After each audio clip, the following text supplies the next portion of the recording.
Hello class, welcome है आप सभी का। द लैब्रेनम टॉप जो हमारा पोएम है, इसका एक्सप्लेनेशन इसके प्रीवियस लेसन में आप लोग देख सकते हैं। इस पोएम का explanation and poetic device with poet introduction. Okay, now in this poem we will discuss the MCQs from the same poem, the laburnum top. The first question is, how did the poet describe the top of the laburnum tree in the poem the laburnum top? So the answer is one is still and silent. First line में आपको मिल जाएगा the laburnum top is silent, quiet and still. तो यही हमको ये answer इसका लगा देना है। और अगेन आप लोग देख लीजिए, ये जो आंसर है चैप्टर्स जो आपके सिलेबस में है जीके से अलग हो जाता है। यहाँ पर आप गैस नहीं कर सकते, है ना। जब तक हमने पढ़ा नहीं होगा हम सही नहीं लगा सकते टेक्स्ट। तो आप लोग को जो मैंने एक्सप्लेनेशन वाले लेसन बना रही हूँ वो ज़रूर से देखिए आप लोग। What happen to the leaves of the laburnum tree?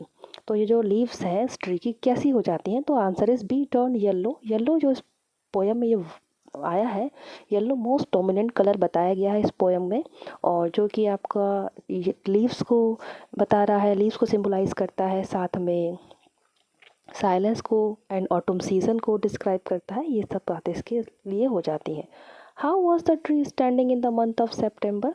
किस तरह से है वो मंथ ऑफ सेप्टेम्बर में ट्री जिस तरह से दिखाया गया है, स्टिल एंड डेथ लाइक, एक डेथ लाइक की तरह, जैसे क्वाइट स्टिल, जैसे स्टिल डेड बॉडी होती है उस तरह से इसको बताया गया है। स्टिल खड़ा है बिल्कुल पेड़। When did the death like tree become alive? अब वो जो डेथ लाइक ट्री है वो अलाइव कैसे हो जाता है, उसमें प्राण कैसे आ जाते हैं? At the arrival of the goldfinch bird, option number C, question 4 option C. जब गोल्डफिंच बर्ड आती है इस अमलतास वृक्ष के नीचे, ठीक है, द लैबनम ट्री, अमलतास का पेड़, और गोल्डफिंच सोन चिड़िया जिसको हम कहते हैं आती है, तो ये tree death like tree alive हो जाता है। Why did the goldfinch bird comes toward the tree? क्यों आती है वो? To feed her young ones, अपने बच्चों को भोजन फीड कराने। Where are the young ones of the golden finch? उसके जो गोल्ड फिंच बर्ड के यंग वंस कहाँ हैं? On the thickness of the branches, उस ब्रांचेस की थिकनेस में छुपे हुए हैं। क्योंकि ये जो गोल्ड फिंच बर्ड है ये भी सेम येलो कलर की होती है। तो जब ये लैबनम ट्री में जाते हैं उसमें थिकनेस में घनी पत्तियों के बीच तो एक कमोफ्लेज पैदा होता है, दिखाई नहीं देते हैं ये इस तरह से। तो young ones of the gold Finch उसके उधर ब्रांच पे ही हैं, उनकी गहराइयों में, घने पेड़ में। What role does the tree play for the goldfinch bird? तो अब ट्री इनके लिए क्या हेल्प करता है इस बर्ड के लिए? Answer is A, as a shelter. ये इनके लिए एक शेल्टर है, यहाँ पर ये शेल्टर आश्रय लेते हैं, रहते हैं। How did the bird move to the other side of the branch? किस तरह से वो एक ब्रांच से दूसरी ब्रांच में मूव करती है? लाइक अ लीजर्ड, स्लीक लाइक अ लीजर्ड। हमने पोयम में ये वर्ड पढ़ा है, स्लीक एज अ लीजर्ड, तो ये वर्ड है वही है, like a lizard. How did the bird arrive at the other branch of the tree? और वो किस तरह से अराइव करती है दूसरे ब्रांच से एक ब्रांच पे? With a chirping sound, chirping sound करती हुई। ओके, तो ये देख लीजिए, कंफ्यूज नहीं होना। एक ब्रांच के, देखिए सेम ब्रांच पे मूव कर रही है यहाँ से यहाँ, तो लिजर्ड की तरह है, लेकिन अगर दूसरी ब्रांच पे जा रही है तो वो चिर्पिंग साउंड के साथ जाती है। कंफ्यूज मत होना। ओके, ये अंडरस्टैंडिंग की क्वेश्चन है। What happened after she fed her young once? क्या करती है जब वो अपने यंग वंस को, अपने बच्चों को भोजन खिलाती है? She flew to the other side of the branch, दूसरी साइड में वो फ्लू करके चली जाती है ब्रांच के, उड़कर। Next question is, why was goldfinch body बेयरली visible? क्यों इसकी जो बॉडी है दिखती नहीं है, मुश्किल से ही विजिबल होती है?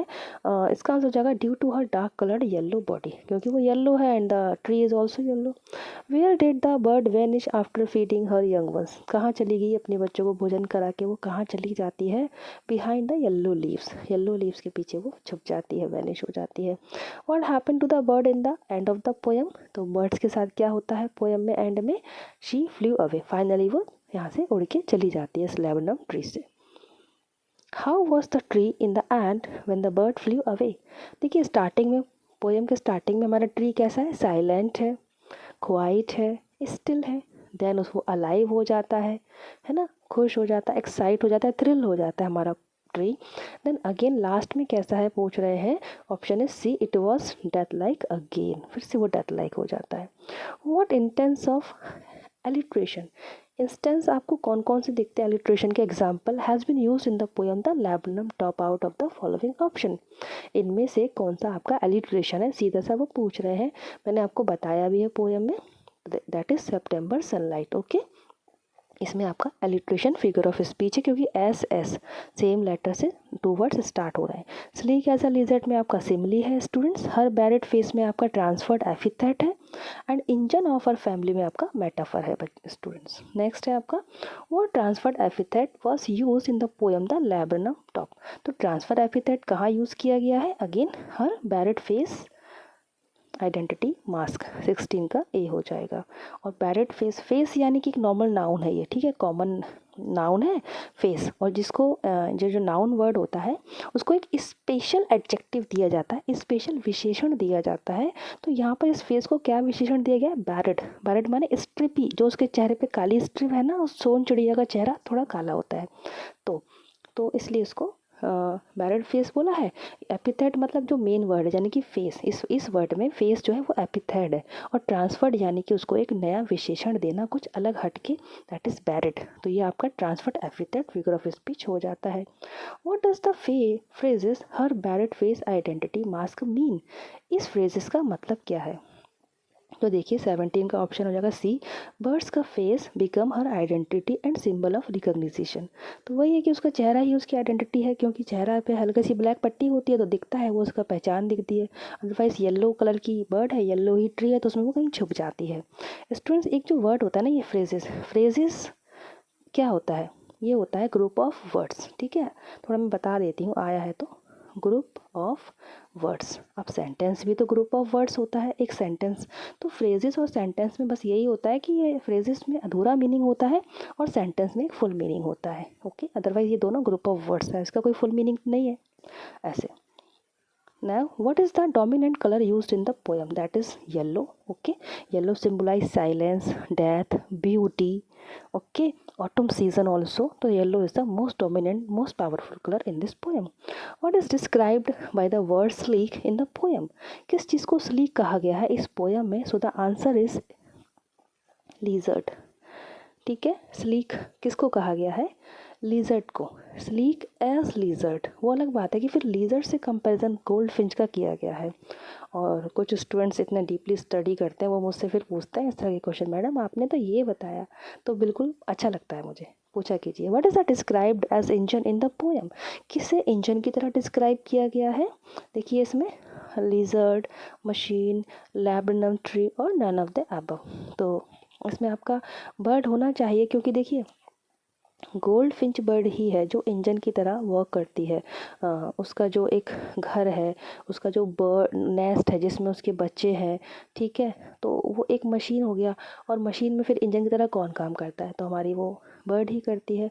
इसमें नन ऑफ द अबव हो जाएगा। और इसमें आपका लैब्रनम ट्री भी हो सकता है, अगर कन्फ्यूज़न में आ जाए तो लैब्रनम ट्री, कि लैब्रनम ट्री ही तो है जो एकदम थ्रिल करने लगता है खुश होकर इंजन की तरह।